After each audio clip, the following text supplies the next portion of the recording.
محمد ریاض خان راولہ کو سر اولاد 20-22 سال سے نہیں ہے تو اس اولاد کی نامت سے ہم محروم ہیں، تو آپ ہمیں کوئی تعویذ دینا چاہیں تو بہت مہربانی ہوگی سر، اور اللہ تعالیٰ آپ کو جزا دے گا اور ٹی وی مدنی چینل کو ترقی دے گا۔ جزاک اللہ فی الدارین، آپ نے مدنی چینل کے لیے دعا کی، اللہ تبارک و تعالیٰ آپ کی بھی نیک اور جائز تمنا کو پورا فرمائے، آپ کو نرینہ اولاد سے نوازے انشاءاللہ عز و جل۔ ابھی ہمارے اسلامی بھائی اس کا علاج انشاءاللہ عز و جل بتاتے ہیں، اور معاملہ یہ کہ اولاد کی خواہش، نائب کی خواہش انبیاء کرام علیہ الصلوۃ والسلام نے بھی کی، تو اولاد کی خواہش کرنا درست ہے، لیکن اللہ تبارک و تعالیٰ کی رضا پر راضی رہیں، انشاءاللہ تعالیٰ آپ کو اس کی برکتیں حاصل ہوں گی۔ علاج ہمارے اسلامی بھائی سے سنیے۔ اللہ عز و جل ہمارے ریاض بھائی کو جلد درازی عمر بالخیر والی نیک اولاد نرینہ عطا فرمائے، آمین آمین، ان کو جلد از جلد اولاد کی نعمت سے نوازے۔ آمین۔ حصول اولاد کے لیے ایک روحانی علاج پیش خدمت ہے۔ اگر کوئی بے اولاد ہو یا اولاد نرینہ کی نعمت سے محروم ہو، یا کچا حمل گر جاتا ہو، یا پھر پیدائش کے بعد بچے فوت ہو جاتے ہوں، تو کچے سوت کے 7 دھاگے عورت کی پیشانی کے بالوں سے لے کر پاؤں کی انگلیوں تک ناپ لیں، اور 7 دھاگوں کو ملا کر ان پر 11 بار اس طرح آیت الکرسی شریف پڑھیں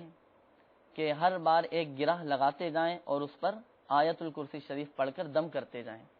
سبحان۔ اور پھر ان 11 دھاگوں کو یکجا کر کے یعنی ملا کر اسے گنڈا بنا کر عورت کی کمر پر باندھ لیں، اور یاد رکھیے کہ جب تک ولادت نہ ہو جائے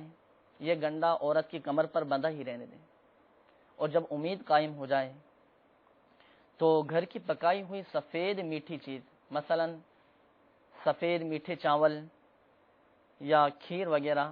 تو ان پر سرکار بغداد حضور غوث پاک رضی اللہ تعالیٰ عنہ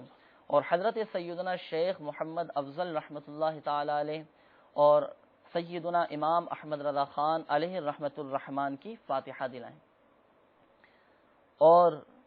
عورت 2 رکعت نماز نفل ادا کرے، سلام پھیرنے کے بعد بغداد شریف کی طرف 11 بار قدم چل کر اس طرح عرض کرے کہ یا غوث العظم رحمۃ اللہ تعالی علیہ، اگر میرے ہاں لڑکا پیدا ہوا تو میں آپ کی غلامی میں دے دوں گی، اور اس کا نام غلام محی الدین رکھوں گی،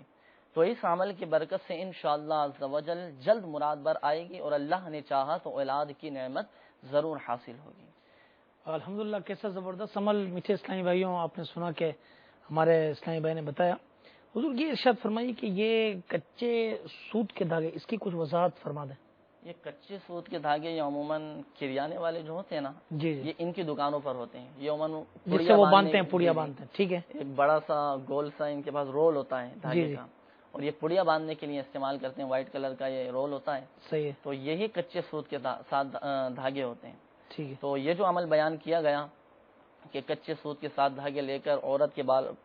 سر سے لے کر پاؤں کی انگلیوں تک یہ ناپ لیں، تو یہی کچے سوت کے 7 دھاگے استعمال کرنے ہیں۔ ایک دوسرا یہ فرمایا گیا کہ گنڈا، یعنی گنڈا مینز یہ کہ سب کو ملا ڈالنا نا، یہ جی، ملا کر پھر ان کو کمر پہ باندھ دیں۔ تو یہ بغداد شریف کی طرف آپ نے چلنے کا بتایا، تو یہ وضاحت فرما دیں کہ بغداد شریف کی سمت کہاں ہے، تاکہ ہمارے مدنی چینل کے ناظرین بھی اس کو انہیں بھی پتہ چل جائے۔ یعنی یہ جو بیان کیا کہ 2 رکعت نماز نفل ادا کر کے بغداد شریف کی طرف رخ کر کے 11 قدم چلنا ہے، تو بغداد شریف پاک و ہند والوں کے لیے اگر قبلے کے سمت کھڑے ہوں، یعنی اپنا رخ قبلے کی جانب کریں، بالکل سینٹر جس طرح ہم نماز میں کھڑے ہوتے ہیں، اور اپنے دائیں جانب یعنی سیدھے ہاتھ کی طرف تھوڑا سا رخ کریں، تو اب یہ بغداد شریف کی طرف رخ ہو جائے گا۔ تو اب سلام پھیرنے کے بعد یہی بغداد شریف کی طرف رخ کر کے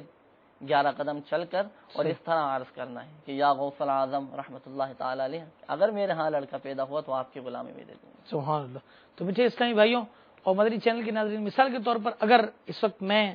سمت کعبہ کی طرف ہوں فار ایگزامپل، تو یہ کہ یہ سیدھے ہاتھ، یہ میرا سیدھا ہاتھ ہے، دایاں ہاتھ ہے، اس کی اس طرف رک کر کے میں 11 قدم اس طرح چلنے ہیں، ٹھیک ہے۔ اچھا، دوسرا ہے کہ حضور غوث اعظم رضی اللہ تعالیٰ کی کرامتیں تو بے شمار ہیں، جی ہاں، ان کی زندگیوں کے اندر کتنے ایسے واقعات ہوئے کہ آپ کی دعاؤں سے، آپ کی التجاؤں سے اللہ تبارک و تعالیٰ نے لوگوں کو، ایسے ایسے لوگوں کو کہ جن کے یہاں اب کوئی سوچ نہیں سکتا تھا کہ اب اولاد کا سلسلہ ہوگا. اللہ تبارک و تعالیٰ نے انہیں نرینہ اولاد اور بیٹوں سے نوازا. یہ سرکار بغداد حضور غوث پاک رحمۃ اللہ تعالیٰ علیہ کی یہ بڑی زبردست کرامت ہے. اور انشاءاللہ تبارک و تعالیٰ میرے شیخ طریقت امیر سنت کے رسائل جو اس موضوع پر ہیں انہیں پڑھیے, انشاءاللہ آپ کو بے شمار برکتیں حاصل ہوں گی. سانپ نما جن آپ کا رسالہ ہے, جنات کا بادشاہ اور منع کی لاش, یہ 3 رسائل یہ میرے شیخ طریقت امیر علیہ سنت نے حضور غوث الاعظم علیہ رحمۃ اللہ الاکرم کی سیرت پر اور آپ کی کرامات پر تحریر فرمائے ہیں. اور اس کا ثبوت الحمدللہ قرآن مجید فرقان حمید کی آیات سے آپ نے ان رسالوں کے اندر دیا ہے. اسے ضرور حاصل کیجیے. انشاءاللہ عزوجل کئی وسوسوں کی کئی وسوسے جڑ سے کٹ جائیں گے انشاءاللہ تعالی. کہ بعد آج کل بعض لوگ بڑے پریشان ہو جاتے ہیں, یہ کس طرح, یہ کرامت کس طرح ممکن ہے. قرآن مجید فرقان حمید کے حوالے اس میں الحمدللہ موجود ہے, آپ اسے ضرور حاصل کیجیے انشاءاللہ عز و جل.